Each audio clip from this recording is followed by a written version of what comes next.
to Gabbing with Librarians, Comic Palooza edition. So this is where librarians and guests from around the county get together to talk about, well, a lot of different things. I'm Jennifer Finch. I am from the Spring Branch Memorial Branch of Harris County Public Library, and I'm your host. So I'm joined with Jared Burton from Students Engaged in Advancing Texas, Amber Seeley, who is the director of our Collections, Acquisitions, and Technical Services Department, and Pamela Berdou from our Programs, Partnerships, and Outreach Department, but is also a former school librarian. So, in the Harris County Public Library, declared ourselves a library for all last year. So, I wanted to really talk about what does that mean? Well, it means that we're for everybody.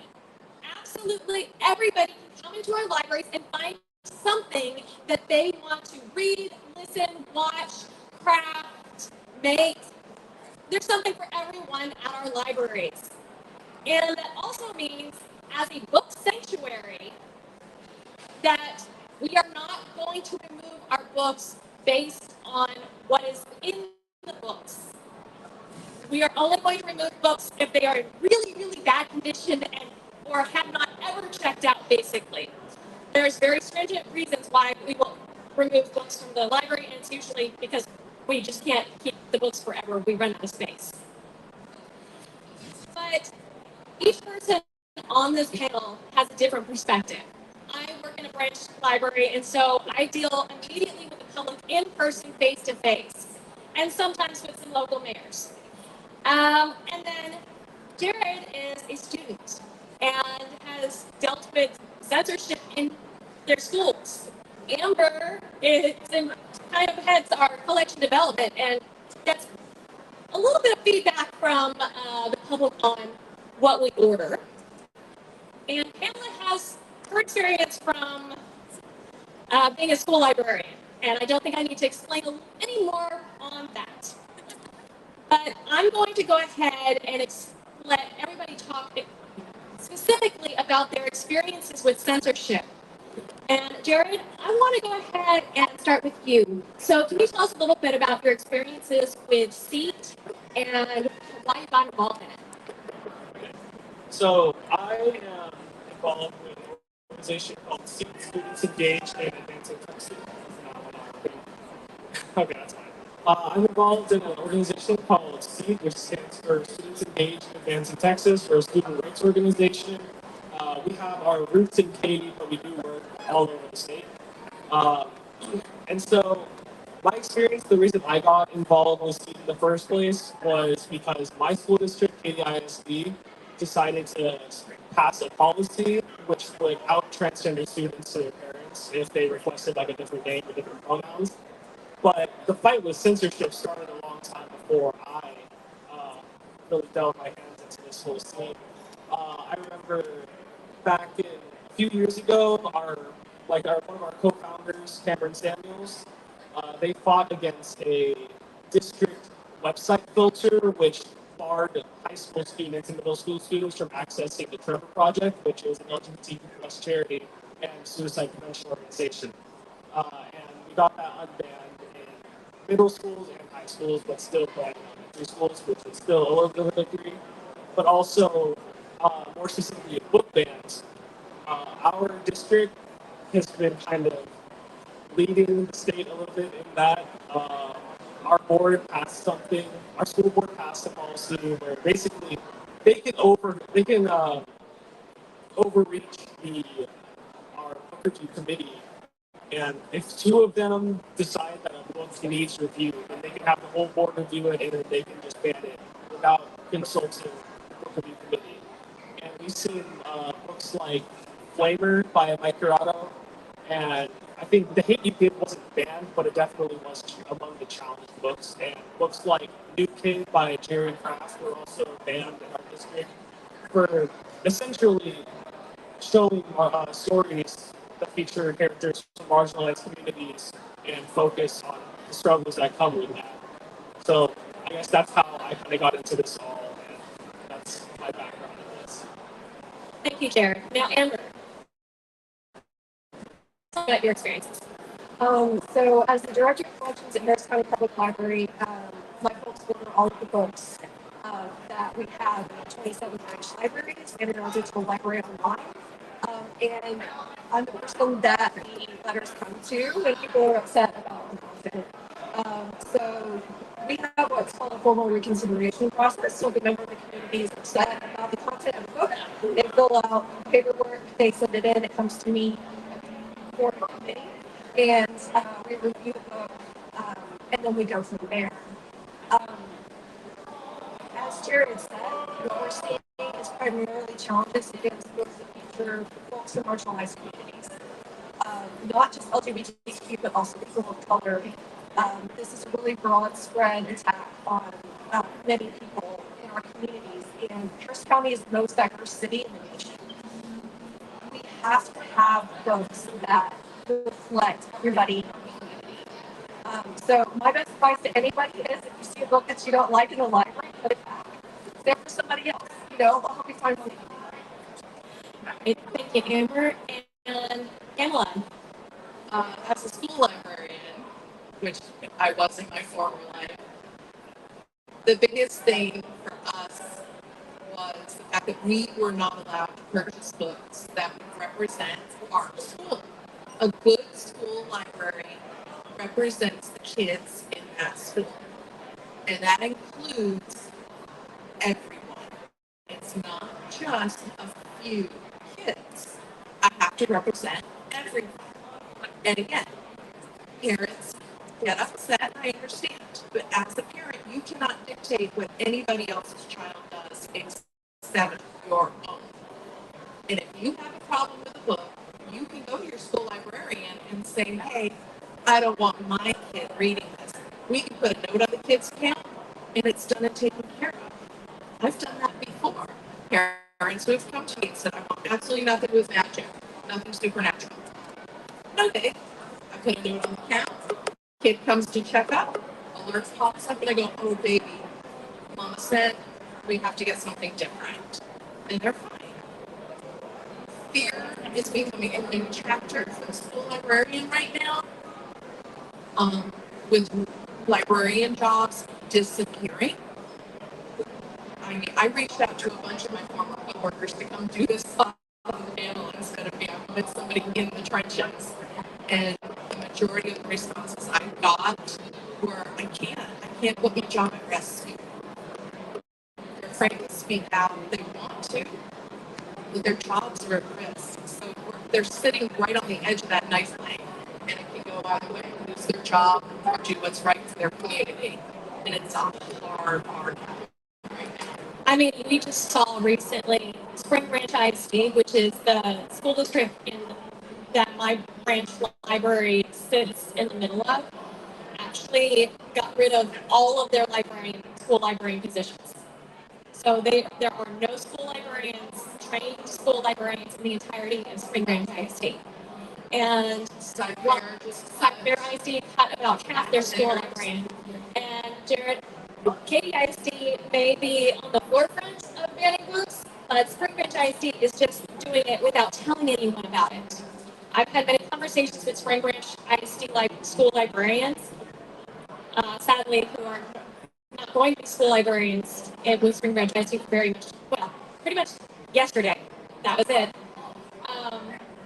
And they removed books last summer without any consultation with the school librarians. They just took them off the shelf without telling them, without putting in the media. So I will give KDIC one thing. When they ban a book, at least they are releasing it to the media. They're telling people about it. They're telling them what books that they're banning. There's something to be said for a little bit of transparency. It's the school districts that are doing it quietly and silently without telling anyone. Those are the ones I'm really afraid of.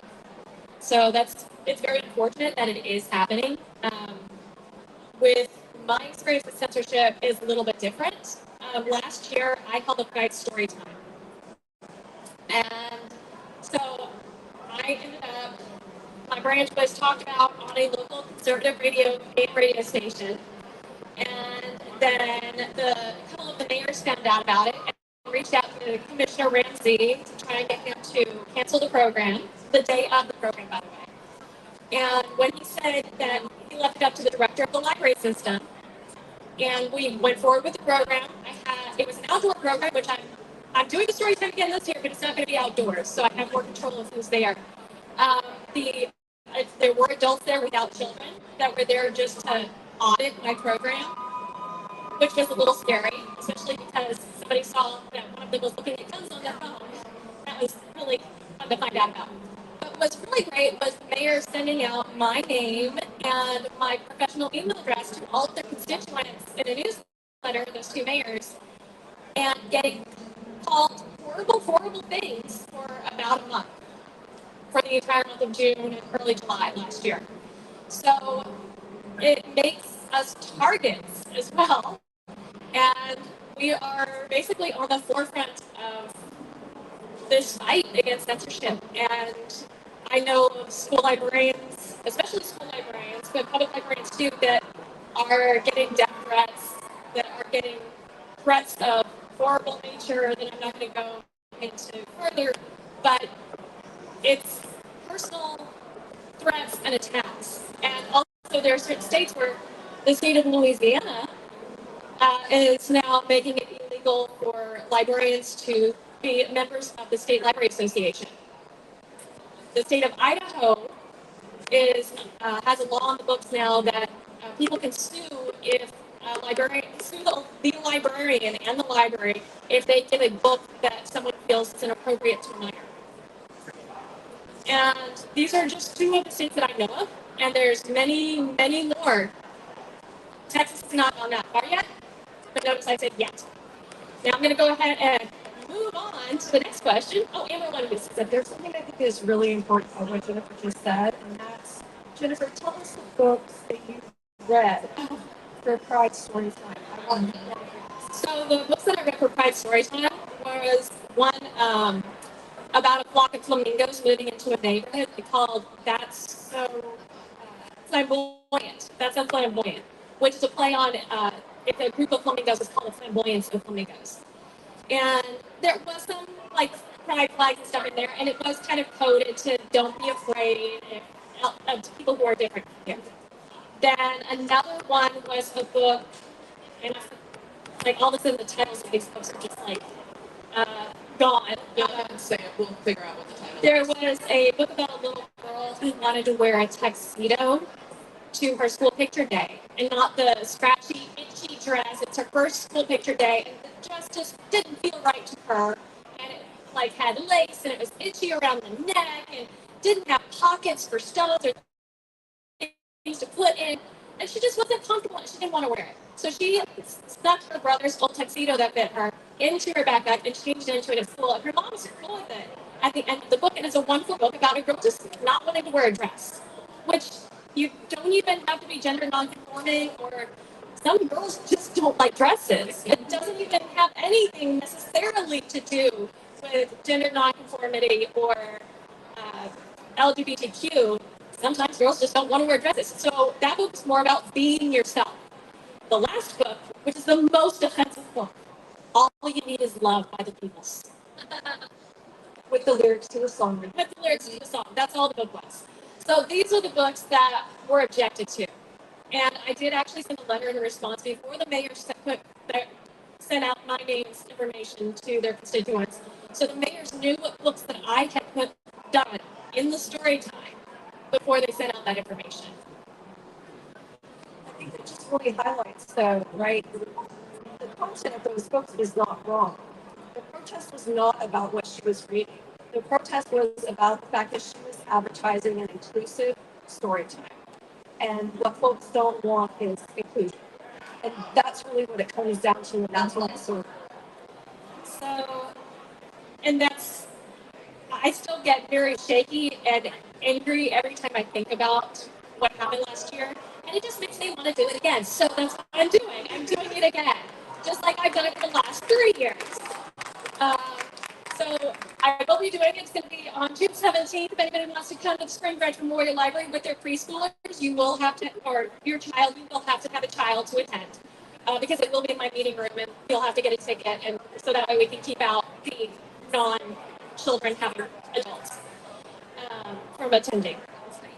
But just a little bit more for the safety of everybody. So my next question is, why is fighting this when books are so, why is this important when books are so easily purchased online or in a bookstore? And Amber, this one goes to you. So books aren't cheap, right? I mean, a lot of folks can afford to get a book, but a lot of folks can't. And part of trying to make our society more inclusive, trying to bring everybody up to a level where we can all thrive in a society is giving everybody access to information. So the public library in particular is a place where anybody can come and get any kind of information that they want. School libraries are also really important because they're putting those books directly into the hands of kids. So all of these districts that are removing their school libraries are removing that access from kids who may not have another way to access. Because we're still assuming that a child has a way to get to a public library. If the answer is, oh, they can get it in a public library, that's not necessarily correct. We have to be really careful about those sorts of things. I taught in a Title I school my entire teaching career, my entire library career. Those parents are not worried about getting their kids to the library. They want food on their table. And they're working. Some don't have transportation at all. The school library is the only way some of these kids are going to get their hands on books. They're living in book deserts, and they need access. Another thing that's been really frustrating too is we had formed a bunch of partnerships with the school districts to allow them to access the digital public library collection through filtered at for schools. Filtered in order because I'm a parent. Parents should be able to tell their kids what they can and can't read. We are not fighting against that. We just don't want you to tell everybody in the world what to read. So through a filtered app called Super, they were able to access our collection. Many schools are choosing to turn that off at this point, and that was hundreds of thousands of books that we're checking out every year that are no longer checking out. I can see that in the numbers. So they had not only removed it from the child's hands, but also from their laptop or their device that they're providing the child with school. So they removed it in all the different ways.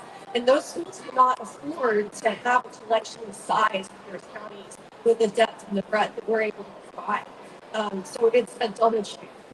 And not just that, I just want to add, we also, right before the pandemic and during the pandemic, we had started making partnerships with schools where parents and children could request physical items and have those delivered to a handful of schools. It was kind of a pilot program where we were trying to figure it out. And I doubt. We actually still have 2 districts that are doing that. And I have to shout out, and Tomball ISD and Humble ISD are the 2 that are still doing it. And it is those school librarians who are making that possible. So they're having it so that the books go to the school librarians first. They can check the kiddo's account, see if mom has called and asked for no magic books or whatever, and send the book back to us if it's not appropriate for the child. So that's the way that we're both protecting the children and still trying to give them access to our general scholarship. And we've made an effort to make sure that parents in the school districts know that they can get a digital library card for us. So that way, if they can't access books, if they can't make it into our brick and mortar branches, that they can still access our ebooks and audiobooks at home. But that's also assuming that they have a device or internet where they can download or read those books. Sometimes people absolutely do not have internet access, which we've been trying to fight with the limited capabilities that we have. But there's only so much we can do with that. So having these partnerships with schools where we can possibly funnel these books through the schools to not just the kids but the parents was a great thing, and unfortunately that's going away. So Jared, did you have a reason why you think having access is important? Well, I mean, of course, I think something that you hear a lot from people that are for these book bans is, oh, school is where you need to learn math, English, and science. But as someone who is currently a student in the 21st century, like, school is not just where you learn, like, academics. It's where you learn how to be a person and how you learn about yourself. And the core part of that is seeing yourself in the stories that you read. And sometimes, like everybody else has said, that's the only place you have access to that. You might not have access to an online, or you might not be able to get to a public library on a normal basis to check out what you want. And everybody needs to see stories that reflect who they are. And if they don't have access to that, that's just going to lead to so much inner turmoil, and it's going to limit their growth as people. And that's really what school is all about, in my opinion, is just preparing you as a person to be who you are.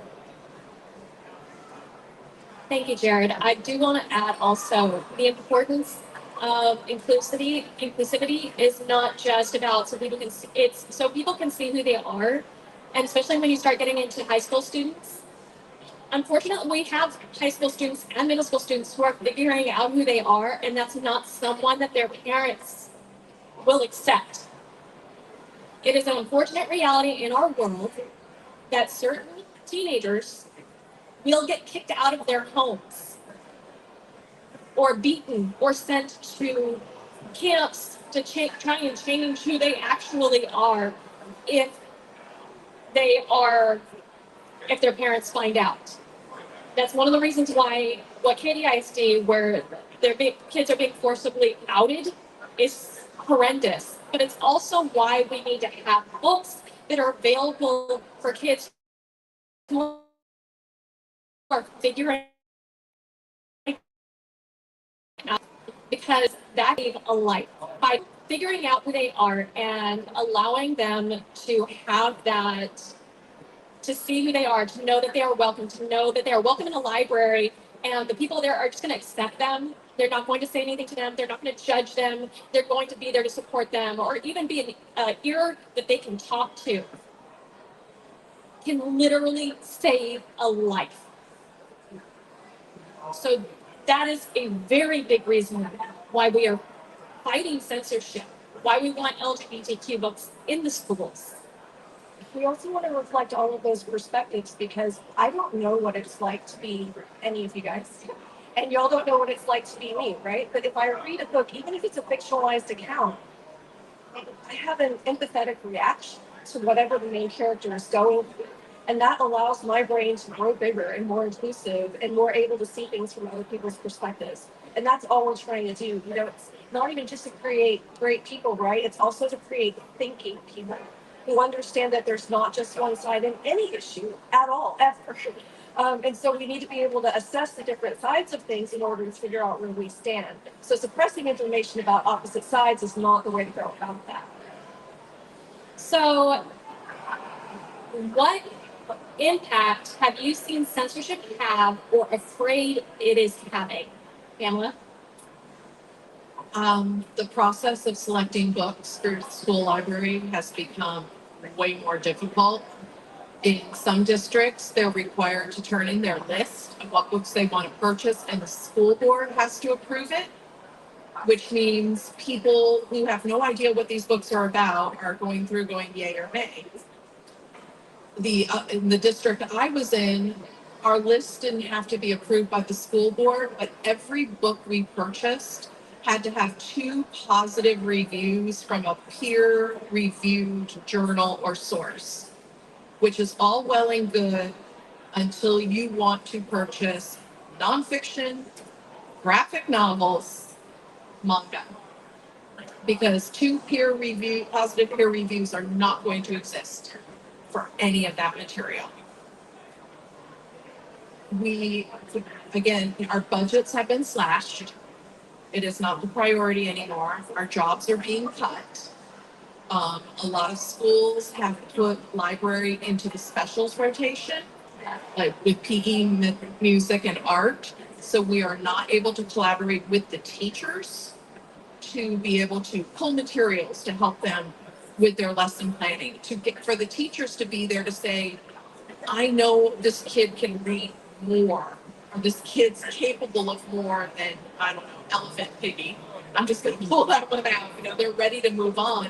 And with the teacher in the library, with the librarian, we're able to do so much more.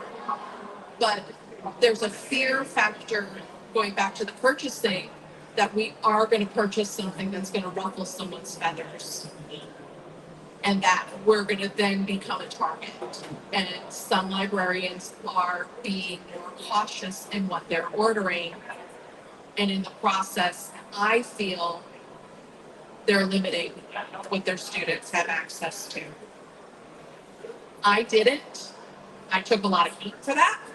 I'm not gonna lie. I was that pink-haired librarian, and I don't care. We had 3 school board members in the district that I was in that were supported by Moms for Liberty. They all knew me by name and they all hated me. And I'm not too concerned about it. So, because I knew I had kids in my school, I can think of 2 right now. I know grandpa and granddad are married and they needed something that would reflect that. I knew other kids, I was like, you're maybe 6, but down the road you're going to need something to read to help you along. And I wanted to have those things. I don't care that I had Warm Loves Warm in my library. I love that book. It doesn't matter. They just want to get married. Nobody has to be the bride. Nobody has to be the groom. They just want to get married. They're worms. Don't get your knickers in a knot over that. That's one of the ones that I got a letter about. Oh, I got in trouble for that one too. I love that book. I don't care. But I did. I'm not going to stay silent. I wasn't going to stay silent. But it did get to a point that perhaps I had to find another way to make my voice heard. Yeah. Unfortunately, we're seeing that a lot. In Harris County, the ISDs are just getting rid of libraries, HISD, Cyber ISD, Spring Branch ISD. I know Katy ISD specifically, there are school librarians that are fighting with it on a first name basis with the superintendent, trying to educate them about what's going on. So there are school librarians that are fighting, but one of the things that I thought was very interesting, I was at the Texas Library Association conference a little over a month ago, and I heard from the Office of Intellectual Freedom, from the ALA, they said, if you are afraid that fighting something is going to cost you your job, don't do it. Keep your job, because if you keep fighting it and you lose your job, you're not going to be there for those kids. They need you. If you can't be there to help those kids, if you can't help people, you have to be in the job in order to do the job. So fight it, report it. So that's what they're saying. Report the censorship, report what's going on to them. They will help you fight it, even if it's very quietly and anonymously. But they can't necessarily, but don't risk your job unless it's a hard line. So that's what I thought was very interesting from the American Library Association, that they actually were telling people, if it's going to cost you your job and you're not going to be there for your students or your patrons, don't risk it. So what impact have you seen censorship having, or afraid it's going to happen, Jared? Well, like I said earlier, students just not seeing themselves reflected in the stories that they read is dangerous, because people need to figure out who they are. But also, people need to see that different perspectives so they can learn to be more accepting. I feel like a lot of people nowadays, it's like kind of bouncing back, where people are becoming less accepting, less inclusive of others around them. And I'm seeing it a lot in schools where homophobia, racism and stuff is just becoming more normalized again. And like, how do we fall this far? It's because we're seeing this culture created where being different, once again, is becoming not okay, and it's being reflected in the books. And we need those books to educate students that it is okay to be different and like to treat people well. I remember I was reading a Rick Riordan. Rick Riordan. I never knew how to pronounce it. Okay, Rick Riordan, the guy that wrote Percy Jackson. I was reading one of his other series, like the Magnus Chase series, and there's a gender fluid character in that book, and I thought that was really cool. Even though I was only like 7th or 8th grade, I didn't even know what that was. But the thing is, when people say like, "Oh, it's going to confuse the kids," I was just like, "Oh, that's cool," and I mean, I didn't think much of it, but subliminally, God told me like, "Oh, that's okay and that's normal." And I think a lot of kids these days could really benefit from seeing those kind of characters and just in their brain normalizing that, so they don't turn out to be how some people turn out to be in high school. Amber? I wanted to go back to actually something that Pamela said. Y'all, there are millions of books published every year. Millions. So when we talk about 2 positive peer reviews, we're talking about an entire industry that needs to be funded, which it won't, but be funded in order to review every single book that ever happened so that we would be able to buy them. It's bad. And particularly, like she said, books like nonfiction, those aren't not getting positive reviews because they're not good books. They're just not getting reviewed because it's another book about cats. You know, it's like, yeah, the positive review is, yay, another book about cats. You know, with the latest, most up-to-date information about cats. I love cats, but right, like, it's just not that interesting for people. Then take that and imagine that you're going from the books that are like small, those little nonfictions that you're thinking about right now, to Rick Riordan. Every person that reviews that is going to spend 4 hours at least reading it for content, right? Then we have to go into different communities have different standards for what is and isn't appropriate, right? So if your reviewer is located in Texas, maybe they're going to think something different than a reviewer located in California, right? So there's so many problems surrounding this, and we're trying to use these to review things to help protect us because we don't feel safe. Those letters that we get are vitriolic. These people, these people write words that I wouldn't say, right? And it is scary. It's scary to read that, and it's scary to even think that there's somebody out there that thinks that of you. Particularly, again, if you're in education or I'm a mom. If you're going to call me a burner, that's really, really scary to me, right? So there's kind of a lot that goes on with that. But what we're seeing is that they're pushing us up against a brick wall that we can't break through, and that's the requiring things that we can't give, like multiple positive reviews, which will ultimately mean that nothing's left in those kids' libraries, specifically the school. Well, and the multiple positive reviews was something we gave in on because they originally wanted us to read every book before we purchased it. And we know that everybody thinks that librarians get to do that, but we don't. Like, that would be so cool, y'all, but we don't. We don't get to read every We book. were very blessed at the time to have a very strong library director in our district who stood up for us when this all went down.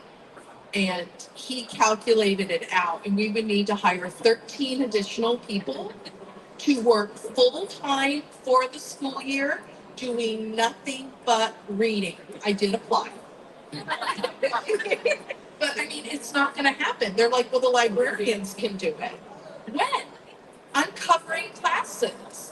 I'm doing lunch duty. I've got after school clubs. I had 50 kids in the library every Thursday and Tuesday for Pokemon Club. It was crazy. I didn't have time to read what I wanted to read, let alone what everything else that was coming in. And on public librarians, we have book clubs. We're lucky if we have the time to actually read the book club book on work time. Most of the time we're reading that on our own time, and it doesn't necessarily mean that's a book we want to read. It means that's a book that either the book club selected, or in my case, I was put in charge of the adult mystery book club at one of my libraries when I was the young adult librarian. I don't read adult mysteries. So that was kind of torturous for me. But I did it. But it is difficult. I mean, we don't. And then the state sometimes tries to pass bills where the bookstores or book distributors have to rate the books before the schools can buy them.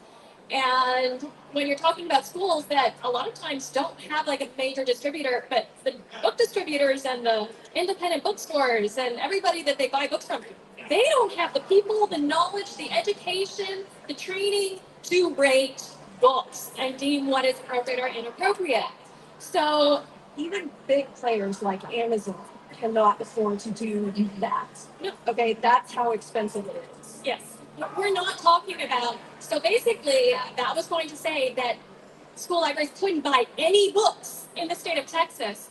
And thankfully, that bill did not go. I mean, that bill got stopped. It went through, but it got stopped. So that is currently held up in limbo land in the courts still. But thankfully, it did get an injunction on it, and we've gone the entire school year, and it hasn't made any more moves in the courts. So that's a win for the state of Texas. And then there have been some other wins recently And if anybody has a question about public libraries facing censorship, just Google Llano County. That's all you have to do. Just Google Llano County, and that's public library censorship. I'm not going to go into the whole story on that. We don't have any time.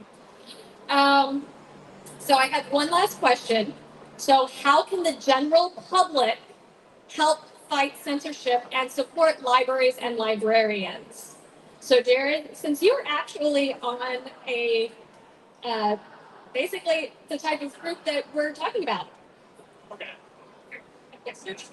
So, my my experience is more so with like school libraries and stuff like that. So if you want to talk about like public libraries, I'm sure everybody else here has so much more clear answers. But for schools, show up to the school board, make a racket, make sure that they see you walk in through the doors and they roll their eyes because well, make sure that they know you is what I'm trying to say. Because you want to make an impact.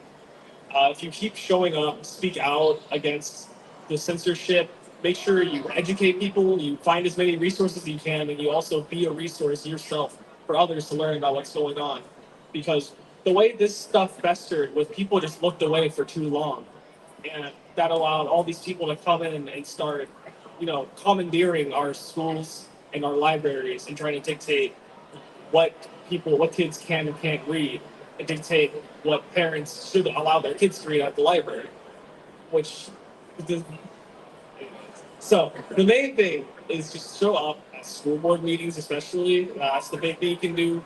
But also just like try to learn about what's going on at your library, even if you're not a super huge reader. Like I don't read a ton, I still read, but not a lot. But just like go to your library, look what's available, and talk to your librarian.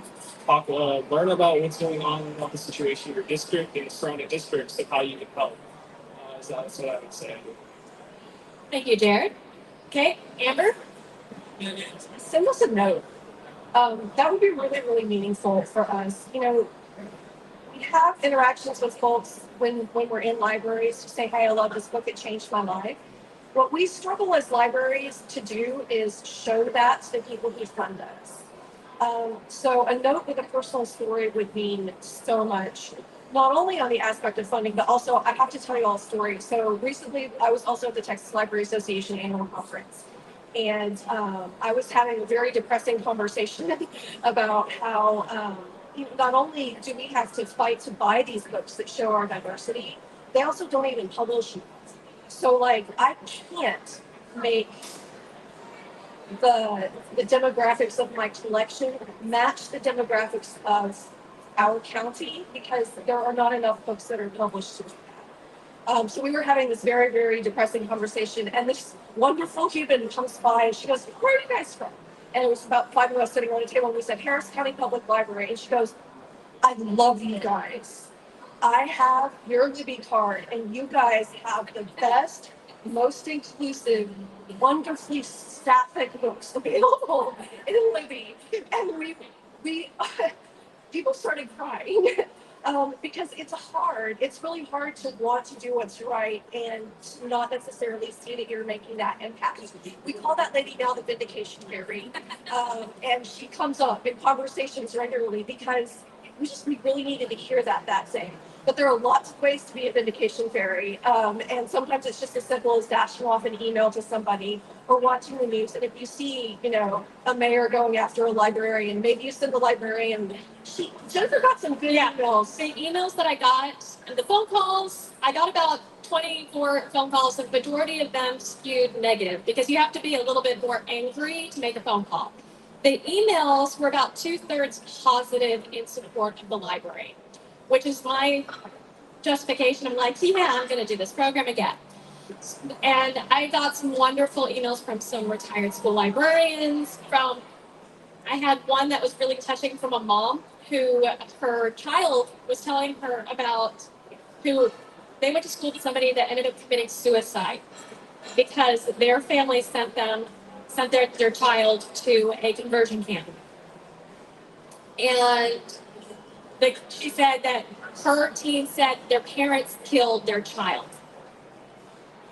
And that one made me cry. I'm tearing up now. But she said, keep doing what you're doing because it is so important.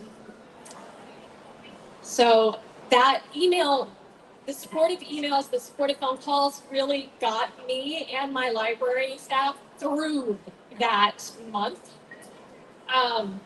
My mom actually flew me out of the state for a long weekend just to get me away from Texas. And my mom was so concerned one night when she didn't realize, when I didn't call her on my way home at our normal time, and she saw my phone was still at the library, that she actually called and got the police to do a welfare check because she was afraid something had happened. That is the stress that we are under. That is what we're facing. That my mom was afraid for my life when that was going on. So, yeah, emails and supportive things. Pamela, do you have anything? I'm going to reiterate, school board, you have got to make your presence known. Write to them, write to your state legislators. Let them know because we need every voice. Every voice. Check on your school librarian. Make sure, volunteer in their library. Help shelf a couple books. Do something, just and talk to your kids. Be open with your kids. Have conversations about life and about what they're reading. So many of these parents are trying to shelter their children.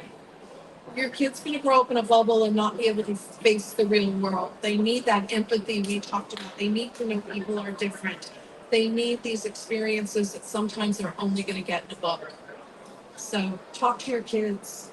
I will add that in school board meetings, if your public library has a library board, go to those meetings. If you find out that they've closed those meetings, make sure that they're following the Open Meetings Act by the state of Texas.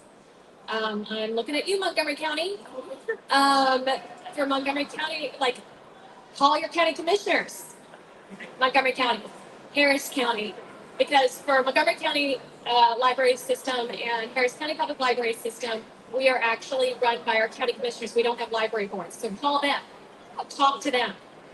Make sure that your voice is being heard by the people who would have our funding, can cancel my program.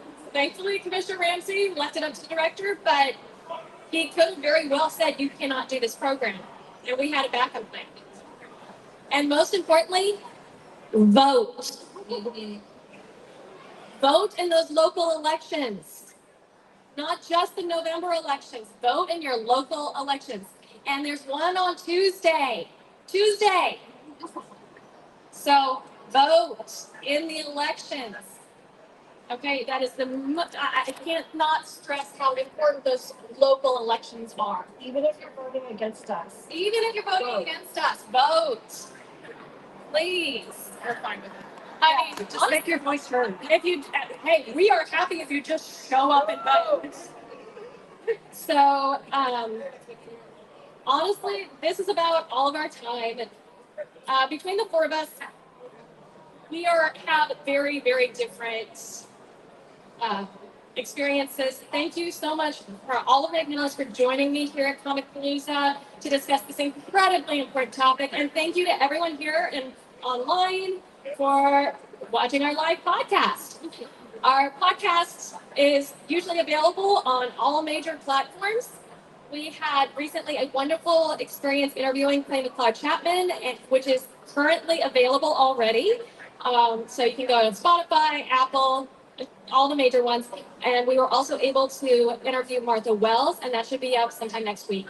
So thank you so much, and please come to the library. Woo!